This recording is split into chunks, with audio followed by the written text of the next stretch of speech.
For nearly a century before a single American soldier set foot in Southeast Asia, Vietnam was not a free country. It was a colony, meaning it was controlled and governed not by its own people, but by a foreign power. That foreign power was France. France had taken control of Vietnam in the late 1800s, along with the neighboring countries of Laos and Cambodia, combining them into a territory it called First Indochina. The Vietnamese people were ruled by French administrators. Their land was used to grow crops and extract resources that were shipped back to France, and they had virtually no say in how their own country was run. For generations, Vietnamese people lived under foreign occupation, and resistance movements had been simmering for decades. Then the Second World War arrived and changed everything. During the war, Japan swept through Southeast Asia and occupied Vietnam, pushing France aside. When Japan was eventually defeated in 1945 and surrendered, it left a powerful vacuum. France wanted its colony back, but a Vietnamese independence movement had other ideas. Led by a coalition of nationalists and communists in the north of the country, Vietnamese fighters had spent years organizing against foreign rule. The moment Japan surrendered, they declared Vietnam an independent nation. France refused to accept this. It sent its military back in and tried to re-establish control, kicking off a brutal conflict that lasted nearly 8 years. It became known as the First Indochina War.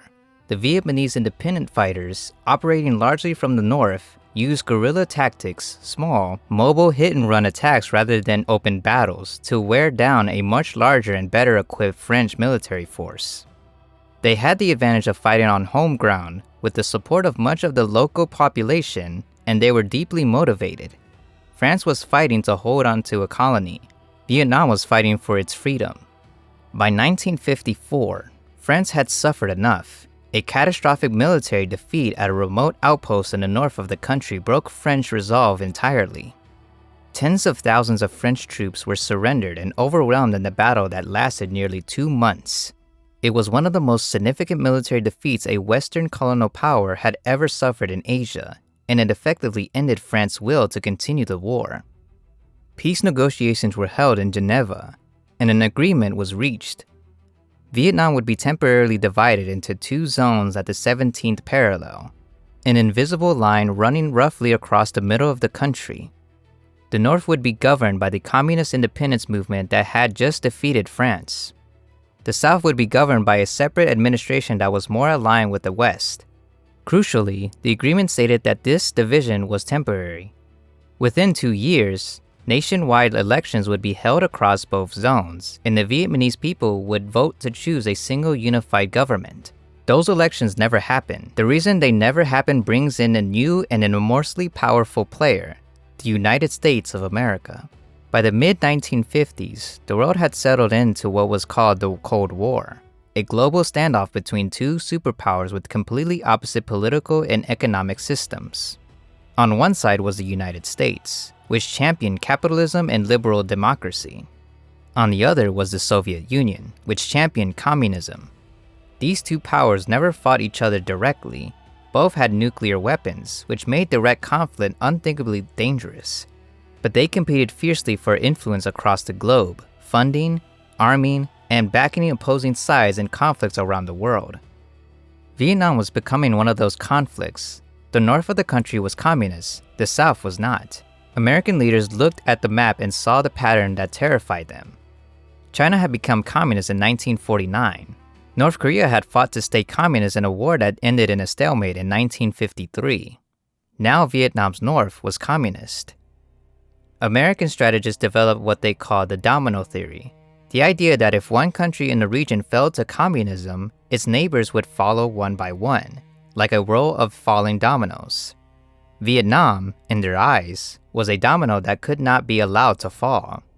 So when the Geneva Agreement called for nationwide elections in 1956, the United States quietly worked to prevent them. American officials knew that the leader of North Vietnam was immensely popular across the entire country, not just in the north, and that he would almost certainly win any free and fair election. A unified, communist Vietnam was not something the United States was willing to accept. The elections were blocked. Vietnam remained divided. In the South, the United States backed a new government and began pouring in money, military equipment, and advisors. The Southern government, however, was deeply problematic as an ally. It was authoritarian, corrupt, and widely unpopular with its own people. It favored the wealthy elite and the Catholic minority, while the majority of the population, mostly Ural, mostly Buddhist, felt ignored and oppressed.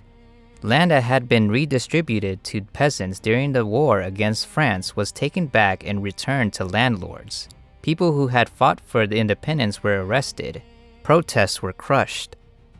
Resistance began to build in the South. Former independent fighters who had stayed behind when the country was divided started organizing again. They were joined by Southerners who were simply fed up with their own government. By the early 1960s, these resistance had grown into a full insurgency, an armed uprising against the Southern government happening from within its own territory. The Southern government had its American backers called these fighters communists and terrorists. The fighters called themselves liberators. North Vietnam began supporting the insurgency in the South, sending weapons, supplies, and eventually troops down a network of jungle trails and paths that wound through Laos and Cambodia. This supply route became one of the most famous logistic operations in military history, known as the Ho Chi Minh Trail. Despite being bombed relentlessly in the later years, it was never fully destroyed. Thousands of people worked constantly to repair bomb damage, clear debris, and keep supplies moving south. Meanwhile, the United States was deepening its involvement. Hundreds of military advisors became thousands. Equipment shipments became enormous. American personnel were officially there to train and advise Southern military not to fight. But the line between advising and fighting was becoming increasingly blurred. The moment that formally tipped the United States into open warfare came in August 1964, the Gulf of Tonkin, a body of water off the northern coast of Vietnam. The American government announced that its naval vessels had been attacked twice by North Vietnamese torpedo boats in the Gulf of Tonkin. The first incident, on August 2nd, was real, though it had been provoked by American-supported raids on the North Vietnamese coast. The second incident, reported 2 days later on August 4th, almost certainly never happened at all. Sailors on the American ships reported seeing torpedo trails in rough, dark seas, but subsequent investigations found no credible evidence that any attack had occurred. The ship's own commanders expressed doubt at that time. It did not matter. The American government used both incidents, one real, one almost certainly imaginary, to go to Congress and request authorization to use military force in Vietnam. Congress passed what became known as the Gulf of Tonkin Resolution, giving the president virtually unlimited authority to escalate American military involvement in Vietnam without a formal declaration of war. It passed with almost no opposition. Within months, American combat troops were landing in Vietnam. Within a year, hundreds of thousands of American soldiers were deployed. Bombing campaigns against North Vietnam began. The war that would define a generation had begun in earnest, triggered, at least in part, by an attack that may never have happened. The scale of what followed was staggering. At its peak, over 500,000 American troops were stationed in Vietnam. The United States dropped more bombs on Vietnam, Laos, and Cambodia than were dropped by all sides combined during the entire Second World War. Villages suspected of supporting the insurgency were burned. Vast areas of jungle were sprayed with chemical defoliants to strip away the tree cover that guerrilla fighters used for protection. The civilian population suffered enormously. And yet, despite all of this firepower and all of this money, the United States could not win. The insurgency in the South could not be crushed. The supply lines from the North could not be severed. North Vietnam absorbed extraordinary punishment and kept fighting. The guerrilla tactics that had defeated France were now being used against the most powerful military in the world, with similar results. American soldiers found themselves fighting an enemy that blended into the population, knew the terrain intimately, and was willing to absorb losses at a rate that American public opinion simply could not stomach.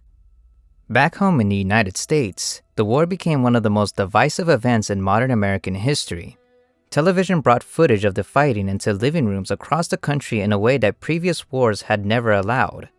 Young Americans who were being drafted and sent to fight a war thousands of miles away in a country most of them had never heard of began asking out loud whether any of it made sense. Protests grew. Universities erupted. The gap between what the government was saying about the war and what people could see with their own eyes on the evening news became impossible to ignore. By the early 1970s, it was clear the war could not be won, at least not at any cost the American public was willing to pay. American forces began withdrawing. A peace agreement was signed in 1973. 2 years later, in 1975, North Vietnamese forces swept into the South and the Southern government collapsed.